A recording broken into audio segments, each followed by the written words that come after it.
What's up, you guys? So I decided to visit Dying Light 2 for one last time before Dying Light the Beast comes out. And I decided to explore the out of bounds area, like fully explore it, to see exactly everywhere I could go and stuff like that. So I'm gonna be speed through in this video, you know. So if you want, you could slow it down to see exactly how I got there and where I went and stuff like that. But so at certain points I'll slow it down so you could see, like, because this is the most important part right here, how to climb up to get there. This is really tricky if you don't know how to do it, because if you can't get past at this point, you basically can't get out of bounds. So once you could grapple up here, you just basically want to go to your left. You want to fast run across here, wall run, and jump to this ledge, and just you have like 4 seconds to get back here. So make sure you have on the Mario shoes. That's gonna make it easier for you. So yeah, once you get here, you basically want to get to the edge of the wall. Make sure not to go through the middle there, more towards the right hand end. Yeah, once you go through here, you just keep going straight. Right, you want to speed through, keep going straight, keep going straight. Then you want to fly across here to it. There's like a cave. Go on top of it and jump and keep running. Go around this like infected wall. What's it called? The poison wall. You gotta be careful there because you could die. And after that, you just basically want to just keep, following the direction I go. Go down, go across the river, and then go towards your left. And you'll find yourself next to the broken bridge. There is an empty tunnel. You don't want to go there. You want to go to the one that has zombies in it. So you just want to keep following where I go. This is where I am on the map. Keep following where I go. You're gonna see a cave, and you want to go inside the cave and then follow the road and get to the tunnel. And that tunnel is just full with zombies. There's a lot of zombies. They just keep respawning and stuff like that until you kill out all of them. And it's kind of cool. And after all of that happens, there's basically like a lot of unused assets. There's crates to be opened. There's honey to be, used. There's flowers to be picked. There's things that Techland left in the world, like they were going to extend the map or something. I don't know what they were planning to do. But this video is going to break down a couple of things, like how the fact that Dying Light 2 only has one swimming animation, while Dying Light 1 has two swimming animations, which is more similar to real life. There's a swimming animation for fast swimming, and there's one for normal. I noticed these small little details. So yeah, and there's also, I'll also show you all the way the sun reacts with Dying Light 1 and the way it acts with like Dying Light 2. Also, yeah, there's a lot of stuff here in Dying Light 2 where there's a lot of unused assets. Like there's a van that's just there doing nothing. There's a bus just there. If you're not gonna use these parts of the map and players were never gonna go there, then why you guys have a bunch of zombies in a tunnel? It makes no sense to me. You know what I mean? And I am not gonna lie, you guys. This caught me off guard, seeing a lot of zombies in here, and it's like there was a lot of sleepers, like a lot of zombies, guys. They just kept coming at me, and it really surprised me. And I actually enjoyed fighting against them because it's something you did not expect. Like I did not expect to find zombies in the out of bound areas. Like for the most of it, it was like just barren. There was no zombies whatsoever, and to just stumble upon this here was like a nice little Easter egg. So it was fun.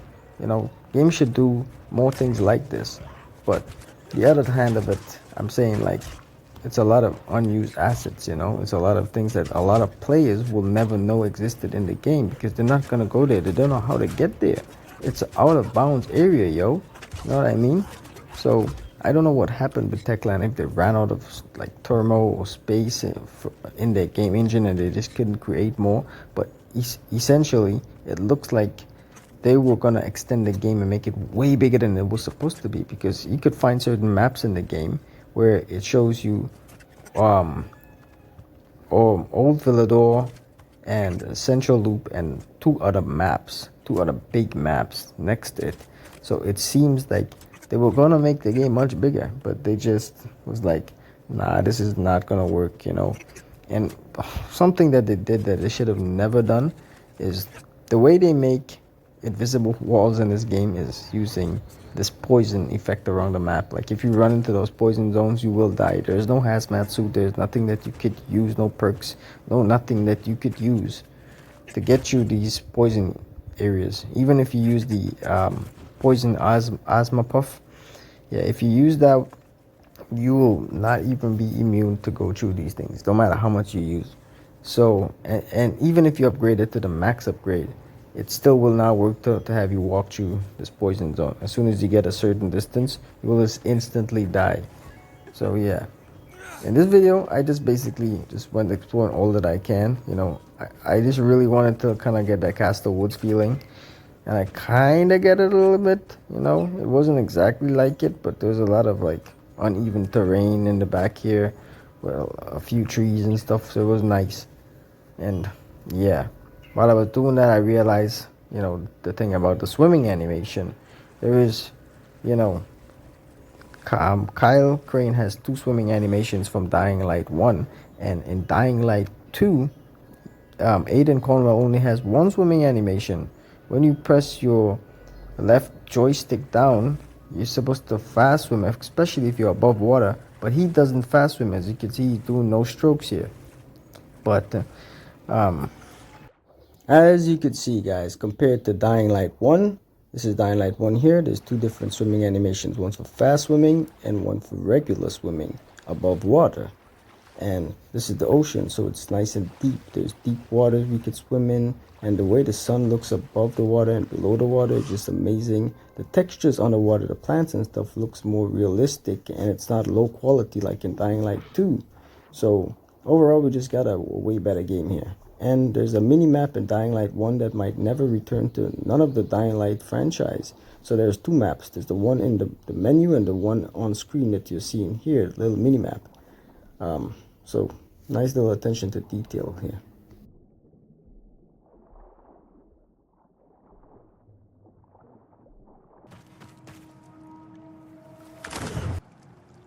Now I want y'all to pay attention to the sun in the sky. You see the sun in the sky, right? You're gonna see just now in a moment the sun is gonna disappear from being in the sky. And that's the one thing that gets to me the most in Dying Light 2. I hate that, you know. And then, you know, sometimes it gets a little cloudy, the rain starts falling. You could barely even see the raindrops falling. It's really, really absurd. That looked cool though. That looked pretty cool. But yeah, the sun just disappears. The clouds no longer moves in Dying Light 2. It just simply disappears and new ones will appear in different spots in the sky. It's just ridiculous. Like, look at that shit, bro. The sun was just in the sky. Where is the sun? Where did it go? It just disappeared. You see what I'm saying, guys? Yes, the weather's kind of cloudy and rain is kind of falling. You could barely even see rain falling. It's so shitty. But where is the sun, yo? Yeah, bro, they really fucked this game up. I did find that in Dying Light 1, the moon will be going across the sky, but if it gets like stormy at night, let me just speed this up so I could show you what I mean. It'll just get pitch black and the moon will be gone. The moon will disappear. You wouldn't be able to see it anymore. I don't know if it's a glitch or if it's because of the foggy weather. You can't see the moon, but that shouldn't be the case. And then after the storm passes, you'll see the moon will be wherever it was in the sky. Like, remember, the moon is actually moving in Dying Light 1, so it wouldn't be in one spot constantly. So you would see the moon will be, you know, completing its cycle. But for a moment while the storm is going on, you cannot see the moon. I repeat, you cannot see the moon. And then once the storm passes, you'll be able to see the moon again, which is, it's kind of cool because in real life, I guess, if the weather is really stormy and stuff, you will not be able to see it. But the way the transition is in game, it's like boom, the moon disappear, man. What's going on? You know, I will show y'all a clip of how it looks. It's kind of weird and it was kind of trippy at first, but it is what it is. Dying Light 1 is still a legendary game compared to Dying Light 2. That's all I'm saying.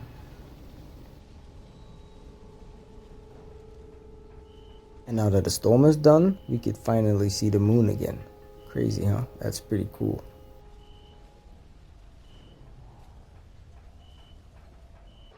And this right here is Dying Light 1 Sun Cycle. And it does change color depending on what time of the day it is, and that's the way it should be. It has a nice glare to it, as you can see, like real life. And it does move across the sky, and that's pretty amazing. So I'll just speed this up so you can see here what I mean.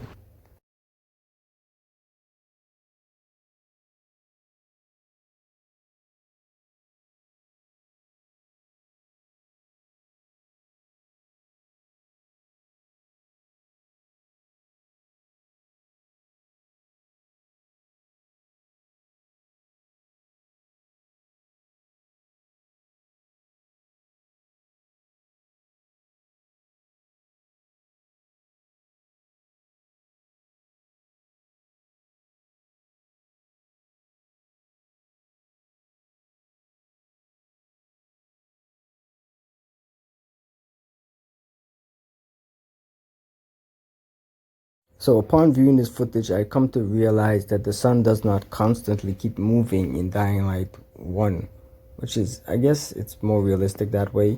But what happens is every 5 minutes it starts to move, which is great. And I think that's the exact same system in, Dying Light, the Beast. But, we'll just have to wait and see. But yeah, as you can see here, it doesn't consistently keeps moving. Every few minutes it just raises just a little bit, and that's how it keeps going. The moon, on the other hand, is completely different. The moon consistently keeps moving throughout the night. I think they did it like this because, maybe they wanted the day to be longer and the nights to be a bit shorter. I'm not sure. But yeah. Another thing I really like about Dying Light 1 is that the game keeps you coming back. The game keeps you wanting more. There's certain NPCs you could find, and you'll see what I'm talking about. Crane? You're Crane, right? Kyle Crane? Yeah?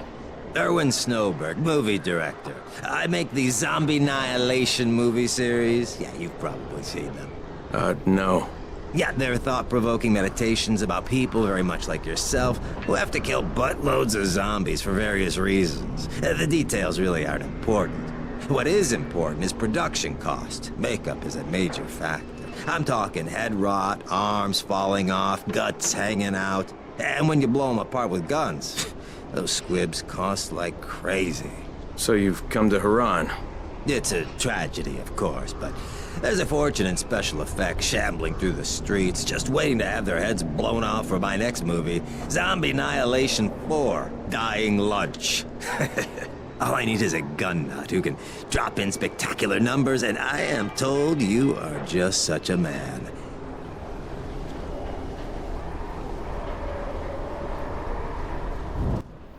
Yeah, so there's a little quest on the table there. You could just click square and you could start the mission. It's pretty fun. It's cool. I'm just looking at the posters and the wall, the level of details of how the wall is all dig up and stuff. It looks amazing, bruh. While I was doing this playthrough, I realized the NPC was just looking at me. I was on the roof, and no matter what direction I go, he was just staring at me, which is a nice little cool detail. Yeah. Let's also talk about the rust on the roof, bro. Look how realistic that looks. I mean, my goodness, bro. That looks like real life. And it's crazy that the developers managed to get that level of details in a game that came out so long ago. But in Dying Light 2, I've never seen. And action. So I decided to do this little side mission for this guy, because why the hell not? And it was normal. It wasn't nothing spectacular, but it was entertaining enough to say, okay, I'm gonna keep coming back to it. I'm gonna keep doing something.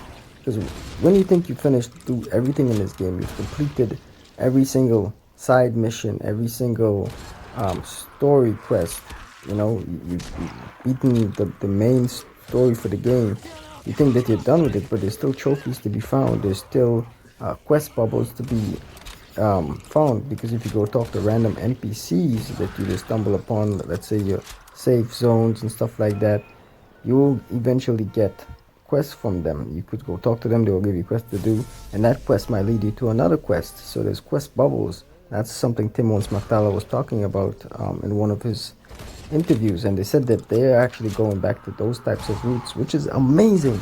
That is music to my ears, because that's what you want in a video game. You don't want some kind of boring ass quest like in Dying Light 2. You go, you do this quest, and then that's it. You're done.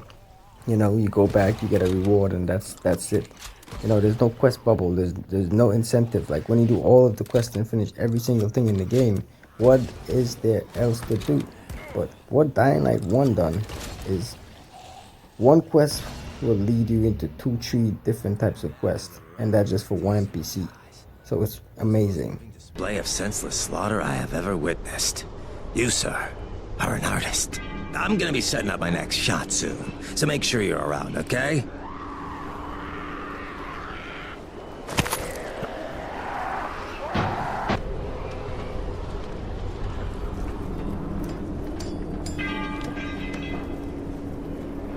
Hey, you want to try calming down long enough to tell me what's wrong?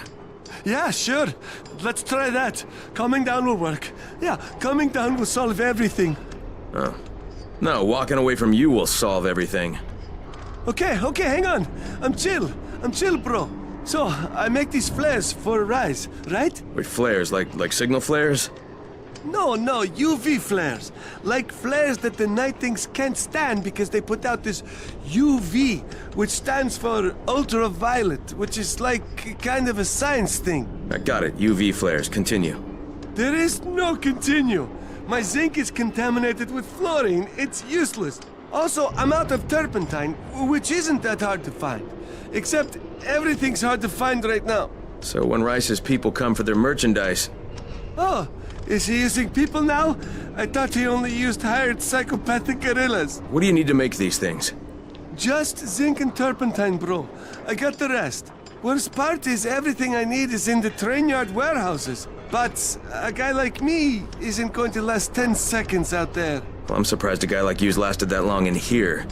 Oh, that's very funny. Ha! Very funny man. Look, maybe I'll get your supplies, but if I do, whatever you can make out of them, I take half. Half? No way! You're freaking nuts, bro! Look, you can give me half of something, or you can keep 100% of nothing. Half it is. It seems fair.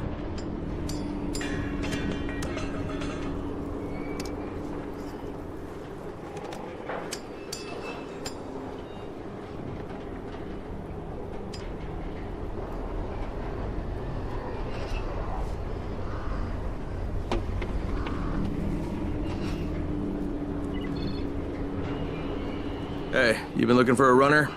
Well, we're looking for one who will say yes instead of no. Jafar can fill you in.